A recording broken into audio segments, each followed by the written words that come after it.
Gənclər salam, hər vaxtınız xeyir. Mən Həcər müəllimə. OTK sınaqlarının 14-cü sınağın izahı ilə davam edirik. Birinci sual.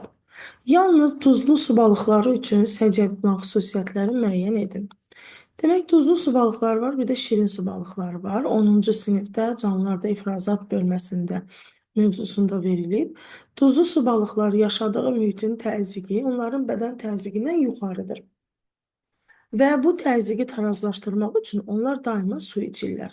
Su içdikdə də və su içdiklərinə görə çoxlu miqdarda bədənlərində duzun miqdarı çox toplanmış olur. Nəticədə onlarda toplanmış duz sidiyin az miqdarda ifraz olunmasına səbəb olur.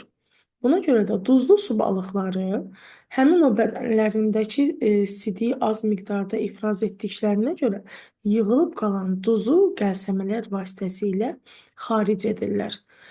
Birinci variantda deyir ki, duzları sudan qəlsəmələr vasitəsilə udur. Bu, şirin su balıqlarına aid olan xüsusiyyət olar. Çünki onların bədən təzyiqi mühitin təzyiqindən yuxarıdır. Su içmirdilər. Duzun artığını qəlsəmələrdən xüsusi hüceyrələr vasitəsilə xaricə çıxardır duzlu su balıqları. Çünki daima duzlu su içdiklərinə görə bədənlərində çoxlu miqdarda duz toplanırdı. Qəlsəmələri həm tənəffüsdə, həm də su-tuz mübadiləsində iştirak edir. Duz mübadiləsində iştirak edir deyə bilmərik. Duzun artığını atırdı sadəcə. Heç vaxt su içmirlər, bu şirin su balıqlarıdır. Çox az miqdarda sidik ifraz edirlər də, bu da duzlu su balıqlarına aiddir. Yəni 2 və 5 düzgün cavabımız olacaq C variantı. İkinci sual, mədə-altı vəzinin sintez etdiyi insülin zülalının tərkibində ən qədər amin turşu olarsa, bu zülalın translyasiyası zamanı neçə mol su alınır? Həmişə deyirdim, axır ki, bunu sual şəklində gördük. Biz bir zəncirli zulalın sintezində ən çıxılsın bir qədər su alındığını görürdük. Sonda dayanan rəqəm zulalın zəncir sayını müəyyən edir. İnsülin 2 zəncirli olduğuna görə ən çıxılsın 2 olmuş olacaq. Əgər hemoqlobin desəydi, onda ən çıxılsın 4 olacaqdı. Çünki hemoqlobin də 4 zəncirli zulaldır. Üçüncü sual, diaqramda hansı işarə və ya işarələr dəyişdirilməlidir? Noxud bitkisi. Fərdi seçmə tətbiq olunur, bəli. Çünki noxud özünə tozlanır. Biz fərdi seçməni özünə tozlanan bitkilərə tətbiq edirik. Bu doğrudur. Populyasiyada zərərli resessiv mutasiyalar toplanmır. Əslində bu düzgün olmalıdır. Çünki öz-özünə tozlanan bitkilərdə resessiv zərərli mutasiyalar homozigot vəziyyətə keçir və məhv olaraq çıxdaş olurlar. Buna görə də toplanmır. Yəni, burada üstəgəl olmalıdır. Deməli, birinci variantımız 2. Bığcıqları yarpağın şəkil dəyişməsidir. Bəli, noxudun bığcıqları, lərgənin bığcığı yarpaq şəkil dəyişməsidir. Burada da düzgün verilmişdir. Ona görə bunu da götürmürük. Meyvələri bitki zulalı ilə zəngindir. Bəli, paxlaların meyvələri zulandan zəngindir. Amma burada çıx qoyub, yəni bunu üstəgəl etmək lazım idi. Ona görə bu da dəyişdirilməlidir. Deməli, dəyişdirilməlidir 2 və 4. Düzgün cavabımız olacaq D variantı. Dördüncü sual, sxemdə verilmiş genotipə malik olan orqanizmin aid olduğu dəstənin nümayəndələrinə xas olan ifadələri müəyyən edin. Demək, verilən orqanizm güvədir. Güvə. 10-cu sinif cinsiyyətin genetikasında yazır ki, dişi güvələr X0, erkək güvələr XX xromosom dəstəsinə malikdir. Şəkildə də eyni şeyi görürük. Dişi X0-dır, erkək XX-dir. Amma onların aid olduğu dəstənin, yəni kəpənəklər ümumilikdə dişiləri XY, erkəkləri XX olaraq işarə olunur. Bir dənə güvədə Y cinsi xromosomu yoxdur. Ona görə də X0 deyə qeyd edirik. Ümumiyyətlə, X-dan məhrum olmaq yaşama qabiliyyətini itirər. Amma Y-dən məhrum olarsa, bu yaşaya bilər. Bəzi növlərində orqanizm cinsiyyətinin müəyyən olunması yumurta hüceyrələrdən asılıdır. Əslində, burada yumurta hüceyrələrdə Y cinsi xromosomun olduğunu görürük və demək ki, bəzi nümayəndələrində cinsiyyətdə yumurta hüceyrələrinin rolu var. Yəni, Y-in olduğuna görə, ona görə 1 doğrudur. Ümumiyyətlə, Y varsa, erkəkdir, yoxdursa dişidir. Məsələn, bu bizim üçün deyirik. Bunlarda da Y varsa dişidir, yoxdursa erkəkdir deyəcəyik. Bütün növlərində erkək fərdlər cinsiyyət xromosomuna görə iki tip dediyi XY olmalıdır. Burada erkəklər XX-dilər. Ona görə bu deyil. Bəzi növlərində erkək və dişi fərdlərin cinsiyyət xromosomları çiyələk bitkisində olduğu kimidir. Deməli, quş, sürünə, kəpənək və çiyələk. Bunlarda dişilər XY, erkəklər XX-dirlər. Ona görə bu da deyir, bəzilərində çiyələkdə olduğu kimidir. Yəni, bəli, kəpənəklərdə, çiyələklərdə güvədən başqa digər nümayəndələrindən gedir də söhbət. Müxtəlif növlərinin dişi fərdlərinin genotipi XY, digərlərində və yaxud da X0, məsələn, güvədə olduğu kimi ola bilər, bu da doğrudur. Yəni, 1, 3, 4 olacaq C, X genotipli dişi fərdlərin hazırladığı cinsiyyət xromosomu olmayan qametlərdə autosom xromosomda olmur ifadəsi yanlışdır. Ümumiyyətlə, autosom xromosomların buna əlaqələri yoxdur. Yəni, olmasa mümkün deyil. Yadınızda qalsın, bir autosom xromosomlarda azalma. Bir də X-dan məhrum olma, bu yaşama qabiliyyətinə malik olmaz. Deməli, 5-ci sual, insülin və somatotop hormonu haqqında uyğunluq istəyir. Qanda glukozanın miqdarını tənzimləyir insülin. Zülal mənşəlidir. Bunlar ikisi də hormonsa, deməli, zülal mənşəlidir. Boyun inkişafına təsir edir somatotop. Cinsiyyət sisteminin inkişafına təsir edir. Cinsiyyət sisteminin inkişafına təsir edir, belə şey, somatotop. Bilavasitə qana ifraz olunur. Bunun hər ikisi hormondurlarsa, deməli, bilavasitə qana, yox, 5 olacaq, 4 yazır. Aha, 5. Deməli, 1, 3, 4, 5 olacaq B variantı. 6-cı sual.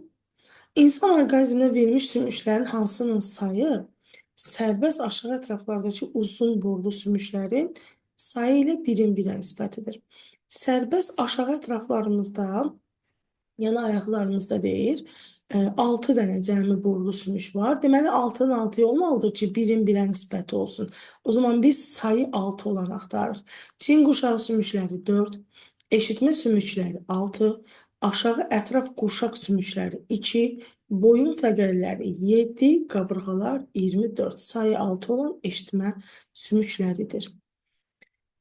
X-i müəyyən edin. Əsas toxuma ilə örtük toxumanın ortaq funksiyası yarpaq lətin təşkil edir. Örtük toxuma yarpaq lətində olmaz, əsas olar. Qazlar mübadiləsinin, transpirasiya prosesinin tənzimli, məsələn, örtük toxumasında qaz mübadiləsi var. Transpirasiya prosesinin tənzimli ortaq xüsusiyyət deyil. Orqanlar arası boşluqları doldurub əsas toxuma. Hüceyrələrində fotosintez gedə bilər hər ikisinin. Çünki örtük toxumasında dəricik, bir də əsas toxumanın da fotosintez edici qrupunda. 8-ci sual. Bitkinin yarpaq toxumaları haqqında ifadələrdən hansı doğru deyil? Yarpaq damarları ötürücü və mexaniki toxumadan təşkil olunmuşdur. Doğrudur. Yarpaqlarda sütunvari toxumanın hüceyrələrində karbonun fiksə olunması, yəni fotosintezi deyir, süngərə nisbətən daha sürətli gedir. Bu da doğrudur. Çünki sütun daha çox kloroplastlarla zəngindir. Yarpaqların ifrazat toxuması tərəfindən ifraz olunan mum örtüyü suyun buxarlanmasının qarşılanan bir yoğunlaşmadır. İfrazat toxuması tərəfindən, bəli, bu da doğrudur. Yarpaq damarlarında həm ölü, həm də canlı hüceyrələr, mexaniki toxuma var orada. Ona görə də həm ölü, həm də canlı hüceyrələr deyə bilərik. Yarpaq lətində yalnız fotosintez edici yox, həm də ötürücü toxuma da var. Yəni, fotosintez edicidən başqa ötürücü toxumaya da rast gəlinir. Bilavasitə mitoz bölünmə nəticəsində əmələ gəlir. Sfagnumun zigotu mayalanmadan əmələ gəlir. Milçəyin yumurta hüceyrəsi meyoz bölünmədən əmələ gəlir. Qıjının sporu meyoz bölünmədən əmələ gəlir. Günəbaxanın yumurta hüceyrəsi. Şem kisəsində 2 qat mayalanma deyirdik ki, 3 dəfə mitoz keçirilir. Və ondan sonra şem kisəsindəki həmin o hüceyrələr formalaşır. Deməli, bilavasitə mitoz bölünmədən əmələ gəlir. 10-cu sual, hansı populyasiya təbii seçmənin təsirinə daha tez məruz qalar? Ümumiyyətlə, genlərin sayının çoxluğu, xromosom sayının çoxluğu, ə, xromosom dəstlərinin bir neçə dəfə artırılması, biomüxtəlifliyin olması, bunlar populyasiyaları daha dayanıqlı edir. Bunların əksi isə populyasiyalarda dayanıqlığı azaldır. Məni üzrlü sayın, mən hələ bu xəstəlikdən qurtulmuş deyiləm. Ona görə tez-tez öskürürəm hələ ki. Bir çox əlamətlərə görə heterozigot olma. Bir çox əlamətə görə heterozigotursa, deməli bu təbii seçmənin təsirinə daha tez məruz qala bilməz. Haploid xromosom dəsti xromosom sayı azdır. N. Daphne, məsələn, bu olar. Genotipində resessiv mutasiyalar saxlayan, yəni saxlasın da, amma diploiddir, olmaz.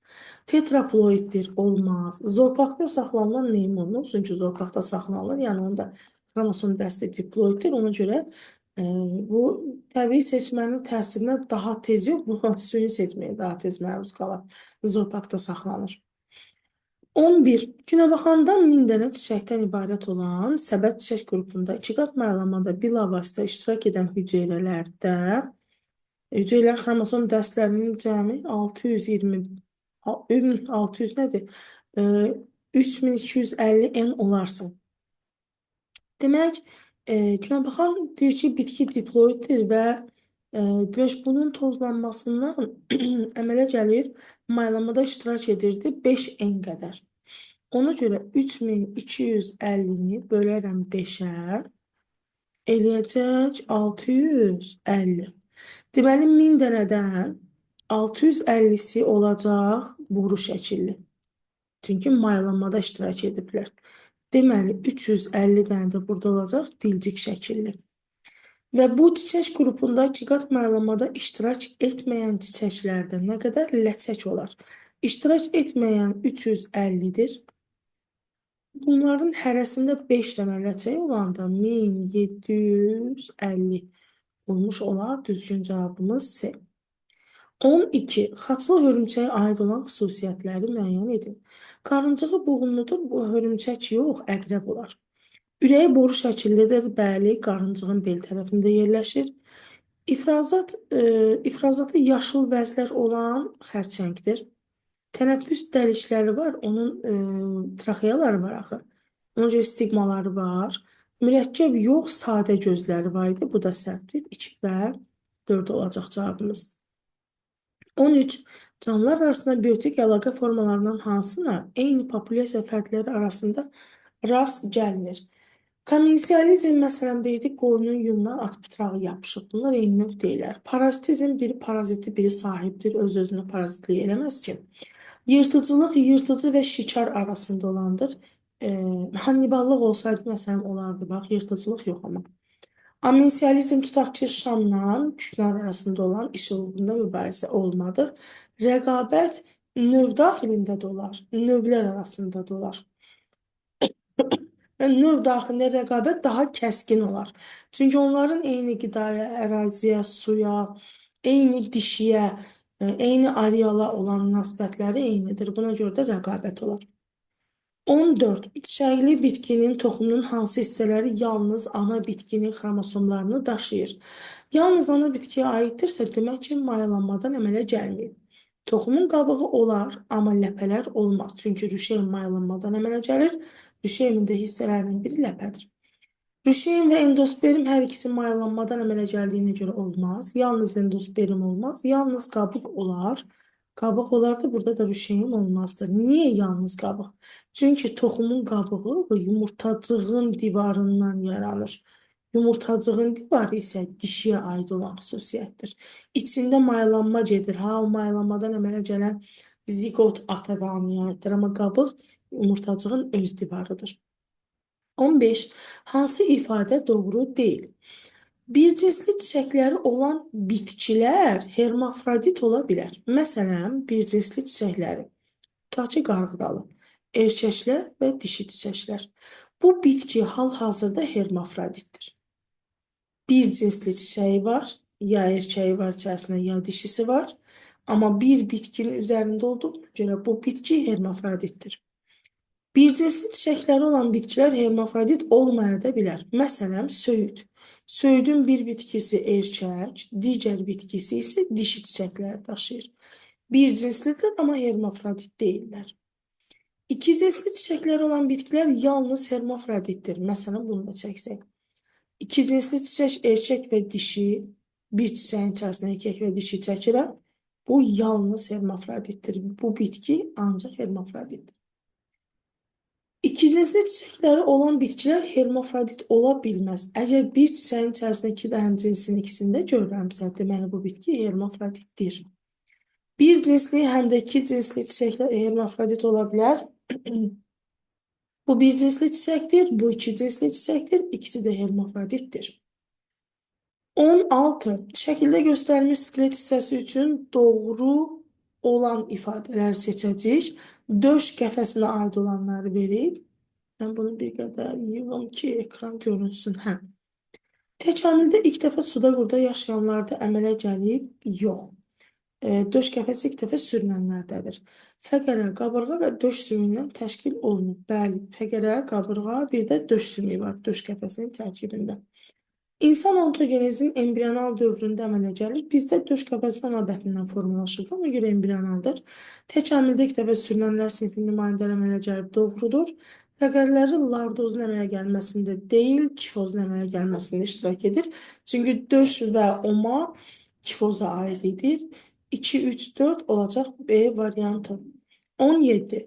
İnsan həzm sistemində karbohidrat, zulal, yağların həzmi normalda hansı vəzin ifraz etdiyi fermentin təsiri ilə baş verir? Hər üçünü göstərib karbohidratı, zulalı və yağları. Üçünü də həzm edə bilən ferment ən güclü ferment məadaltı vəzi fermentlərdir. 18. X-i müəyyən edin. Quşlarla sürünənlər üçün ortaq cəhət. Çənədə dişləri yoxdur deyir. Bu quşlar üçün olar. Sürünənlərdə dişlər var. Hətta deyir ağzında eyni ölçülü dişləri var. Ziqotun bölünməsi qeyri-tamdır, bəli. Çünki hər ikisində yumurta hüceyrə sarlıq maddəsi ilə zəngin olduğuna görə sadəcə rüşeyin diski bölünür. İstiqanlıq quş üçündür, sürünənlər istiqanlı deyirlər. Dişi fərqləri heterogametdir, bəli, dişləri X, Y-dir hər ikisində. Ona görə bunu götürəcəyik. Ağciyər tənəffüsü, bəli, hər ikisi ağciyərlərlə tənəffüs edir. Sağ yumurtalığın reduksiyaya uğraması bu ancaq quşlar üçündür, deyil. 2, 4, 5 olacaq B variantı. 19. Mitoxondrilər hüceyrədə hansı funksiyanı yerinə yetirmirlər? Üzüm maddələr oksidləşdirir, bəli, mitoxondrilər ümumiyyətlə hüceyrə tənəffüsünü həyata keçirdir və burada çoxlu miqdarda ATF sintezinə səbəb olur. Su molekullarının fotolizinə isə bu xloroplastlar tərəfindən fotosintez edilir. İrsi məlumat saxlayır, bəli, çünki mitoxondrinin də DNT-si var və biz mitoxondrilərimizi əksər hissəsini anamızdan almışıq. 20. Heterozis effektin əhəmiyyəti odur ki, bu F1 nəslində sadəcə görülür və məhsuldarlığı artırır. Sonraki nəsillərdə get-gedə aşağı düşürdü. 21. İnsanın müalicə zərdabı vurduqda. Müalicə zərdabı nədir? Qan plazmasından fibrinogeni çıxardandan sonra yerdə qalan maye adlanır zərdab.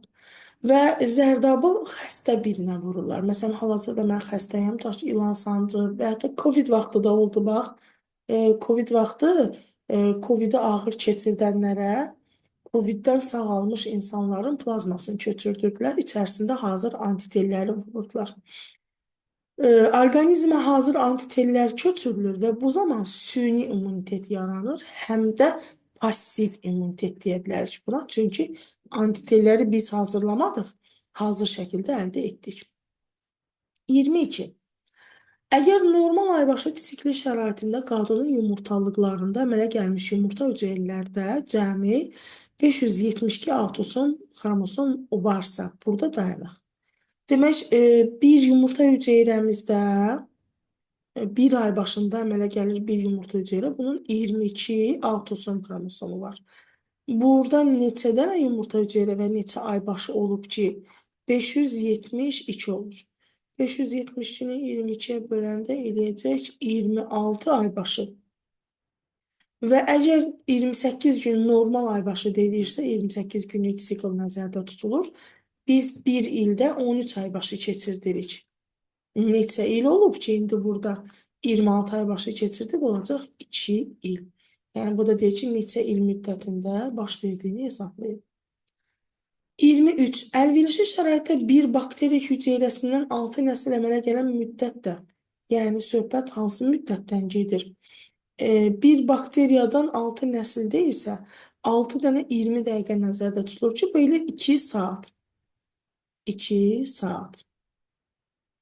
Deməli, T bərabərdir 2 saat. S bərabərdir 200 kvadrat metr. Bizdən neçə kiloqram? Bizim tapdığımız rəqəm qramla olacaq. M bərabərdir S vurulsun T düsturundan. 200 vurulsun 2 bərabərdir 400 qram. Bunu da 1000-ə böləndə 0,4 kiloqram edir. Aman diqqət, bu kimi testlərdə kiloqram yazanmadıq, hə. Kiloqramla istədiyinə görə cavabı kiloqramdan qeyd edin. 24.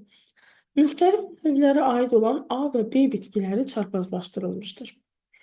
A növünə aid bitkinin tozcuğundakı spermilərdə, yəni 2N bərabərdir 22 olmuşdur.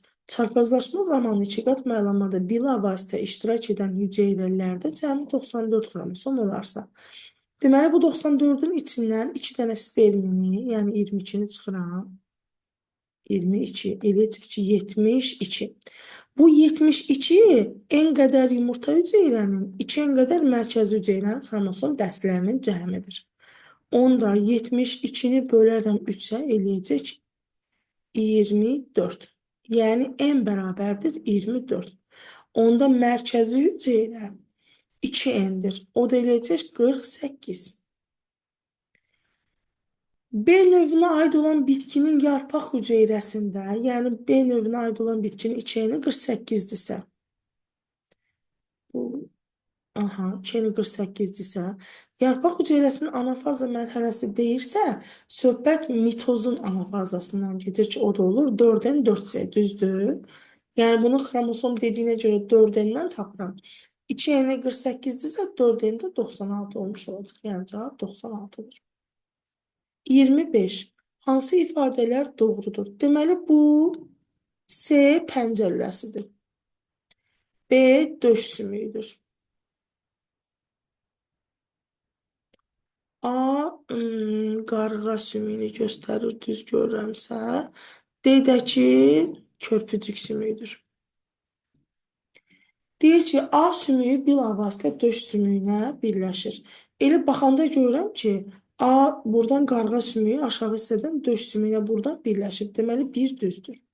A sümüyü döş qəfəsi skeletinə aiddir. Yox, A sümüyü qarğa sümüyüdür, çiyin quşağına aididir. Yəni, gövdə sümüyünə aid deyil. B sümüyünə yalnız quşlar sinifi nümayəndələrində B döş sümüyüdür. Döş sümüyünə biz rast gəlirik həm də yarasalarda, köstəbəklərdə. Yəni, yalnız quşlarda deyil, məməlilərdə də var. C pəncə sümüklərinin birləşməsindən əmələ gəlmişdir. Bəli, pəncə lüləsidir. Pəncə sümüklərinin birləşməsindən əmələ gəlir. D sümükləri birləşərək çəngəl şəklini almışdır. Bəli, körpücük sümüklərdə çəngəl şəkli. Yəni, 1, 4, 5 olmuş olacaq. 26. Kələm bitkisinin çiçəkləri haqqında hansı ifadələr doğrudur? Kələm aididir demək xat çiçəklərə K4, L4, Y6, D1-dir. D1. İkiqat çiçək yanlığına malikdir. Bəli, kasa yapağı və ləçəklər var. Ümumiyyətlə, iki ləpələri ikiqat çiçək yanlığı deyə götürürük. Yəni, bir düzdür. Hermafroditdir. Əgər erkəyi və dişisi varsa, bir çiçəyin içərisində bu çiçək hermafroditdir. Qeyri-tam çiçəklərdə çiçək yanlığı olmur, amma bizdə kasa yarpağı və ləçəklər də var. Yəni, bu səhvdir. Erkəkciklərin saplaqları ilə birləşək boru əmələ gətirməsi saplaqları ilə birləşibsə deyirsə, bu paxlallara aiddir. Bütün çiçəklərində həm tozlanma, həm də maylanma gedə bilər. Bəli, bunun yalançı çiçəyi yoxdur axı. Yalançı çiçəklər biz mürəkkəb çiçəklərdə rast gəlir. Yəni, düzgün cavab 1, 2 və 5 olmuş olacaq. 27. Uyğunluğu müəyyən edin. Hazırladığı hormonlardan biri adrenalidir. Bu böyrək üstü vəzdir. Deməli, adrenalin də bunundur. 3A. Normal fəaliyyətini öyrənmək üçün şəkər yükü sınağı aparılır. Mədə-altı vəzdən gedir söhbət. 2 mədə-altı vəzidir. Mədə-altı.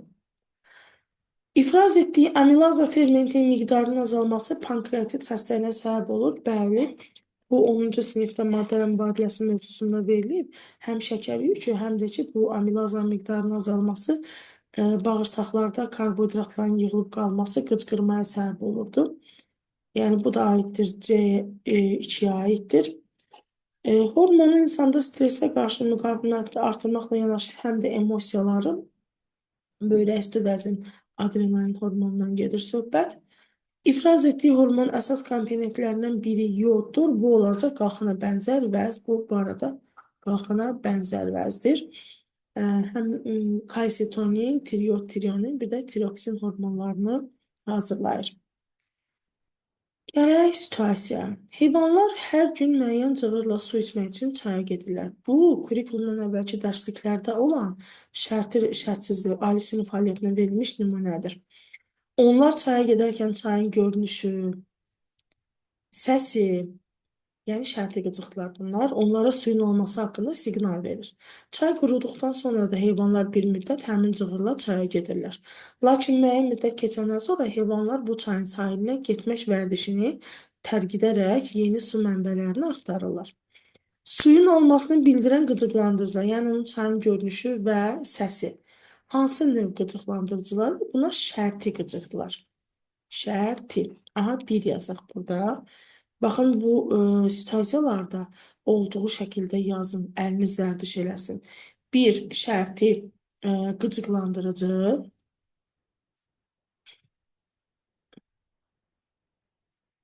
Aha, iki, heyvanların bu çaya sudanca getməsi refleksin hansı növünə aiddir? Burada da yazırıq ki, şərti refleks.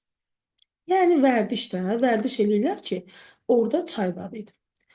29. Çaya gəlmək refleksinin müəyyən müddətdən sonra tormozlanmasının səbəbi nədir? Yəni, marallar müəyyən müddət gedib gəlirlər və çay quruyandan sonra artıq şərti qıcıqlandırıcılar, yəni çayın səsi falan, şərtsiz qıcıqlandırıcı olan su ilə möhkəmləndirilmir. Yazırıq ki, şərti qıcıqlandırıcı, yaza bilmirəm nəsə, qıcıqlandırıcı, şərtsiz, şərti qıcıqlandırıcı var, mötərizə açıb yaza bilərsiniz. Məsələn, çayın səsi tutaq ki.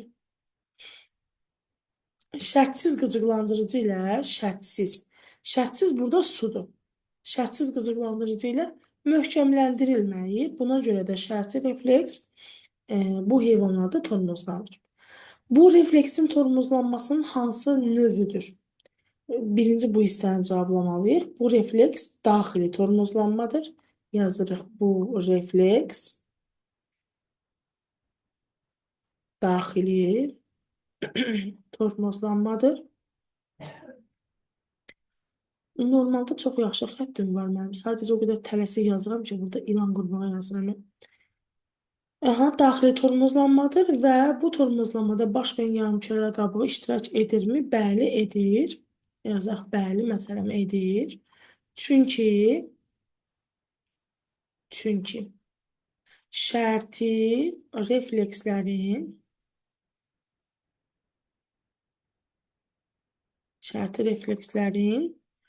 mərkəzi və yaxud da yazaq, şərti reflekslərin qövsləri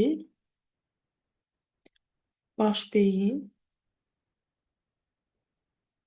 yarımkürələri qabığından keçir. Mən qısa yazıram sözlərini dediyimə görə. Və buna görə də bu reflekslərin yaranmasında beyin qabığı iştirak edir.